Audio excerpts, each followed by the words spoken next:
ساری دنیا تک دین پہنچانے کی محنت عربوں کے اندر رہی نہیں. چند بندے ہیں جو بیچارے کم پڑھے لکھے ہیں، وہ جماعت میں نکلتے ہیں، ساری دنیا میں جاتے ہیں. باقی جو عمومی محنت عربوں کی تھی، عمومی محنت کیا تھی؟ جب نبی پاک صلی اللہ تعالی علیہ وسلم کی آنکھ بند ہو گئی تو خلفائے راشدین کا دور شروع ہوا. خلفائے راشدین کے زمانے میں صحابہ تینوں طرف نکل گئے اور بیوی بچوں کو سب کو چھوڑ کر نکل گئے، اور جہاں گئے وہیں شادیاں کی اور وہیں جا کر ان کی اولادیں ہوئی. حضرت عثمان غنی رضی اللہ تعالی عنہ کے دور خلافت میں ایک وفد حضرت عثمان نے بھیجا تھا ہندوستان. وہ بھروچ آ کر اترا تھا اور اس نے ساحلی علاقے کا جائزہ لیا تھا. اس زمانے میں بھروچ تو دریا سے ہٹا ہوا تھا. وہ لوگ اٹھے اترے تھے کھمبھایت نہیں بڑبھوج اترے تھے. اور یہ بڑبھوج جو یہ اصل نام تھا بہار نبوت. بہار نبوت کا بگڑتے بگڑتے بڑبھوت ہو گیا.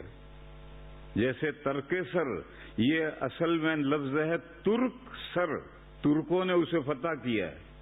اور وہاں شہداء کی مدرسے کے صحن میں ایک لمبی قبر ہے جس میں تمام شہداء ایک ساتھ دفن کیے گئے ہیں. تو اصل لفظ ہے ترک سر. ترکوں نے اس علاقے کو فتح کیا تھا.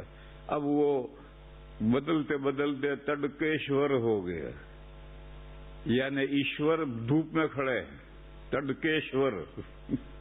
تو بات بگڑتی بگڑتی کہاں سے کہاں چلی گئی. تو یہ تھا بہار نبوت. یہاں اترے تھے، سمندر کے بالکل کنارے ہے، یہاں اترے تھے.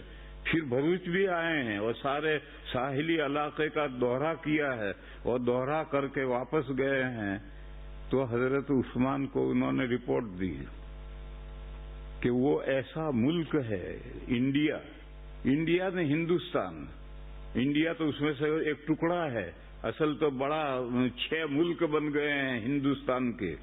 ہندوستان ایسا ملک ہے کہ وہاں اگر آدمی تھوڑے بھیجیں گے تو ضائع ہو جائیں گے. اتنا بڑا ملک ہے کہ چند آدمی اگر بھیجے جائیں گے تو ضائع ہو جائیں گے، اور بہت سارے بھیجیں گے تو بھوکے مریں گے. انہوں نے عربی میں کہا کہ ان قلوا ضاعوا وان کثروا جاعوا. تو حضرت عثمان نے فرمایا کہ تو قافیہ بازی کر رہا ہے یا خبر دے رہا ہے؟ تو اس نے کہا کہ نہیں، میں خبر دے رہا ہوں. تو پھر حضرت عثمان نے یہاں آدمی نہیں بھیجے. بعد میں آئے یہاں صحابہ بھی آئے، تابعین بھی آئے. بہرحال جو اس طرف گئے صحابہ وہ ادھر ہی کے ہو کر رہ گئے، جو افریقہ کی طرف گئے وہ افریقہ کے ہی ہو کر رہ گئے، وہیں جا کر شادیاں کی، وہیں بچے ہوئے.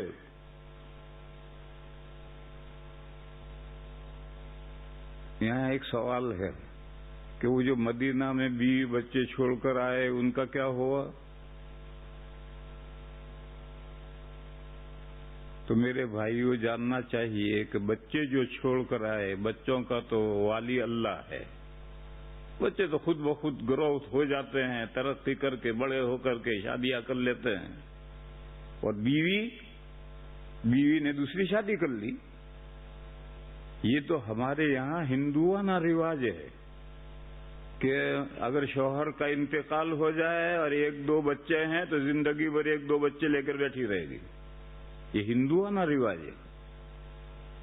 اسی طریقے پر طلاق ہو جائے تو شادی کرتی ہیں، لیکن اگر مر گیا شوہر تو پھر اگر 1-2 اولاد ہے تو زندگی بھر بیٹھی رہے گی. عربوں میں یہ نہیں ہے.